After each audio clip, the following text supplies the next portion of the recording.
I accidentally knocked over the frozen meat. Right then, someone closed the freezer door from outside.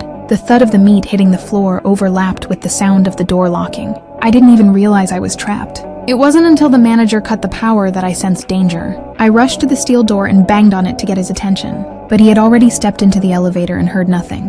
Panicking, I switched on the emergency light. I took off my backpack to grab my phone and call for help, but my phone was nowhere to be found.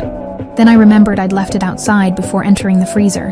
While I still had some strength left, I grabbed a cart. I rammed it against the door with all my might. After dozens of hits, the door didn't even budge. My hands were shaking from the impact. Meanwhile, the temperature kept dropping. With no warm gear, I knew I wouldn't survive the night. To keep warm, I rubbed my arms again and again, then shoved my hands deep into my pockets, trying to hold on to any heat. That's when I found a movie ticket in my pocket. It hit me that the last showing ended in 5 minutes. I quickly grabbed a serving tray from the shelf, ran back to the door and stared at my watch. As soon as the time was up, I smashed the tray against the door as hard as I could. At that moment, the crowd from the movie walked past the restaurant, but they were too busy chatting to hear me. Only a little boy seemed to notice and called his dad over.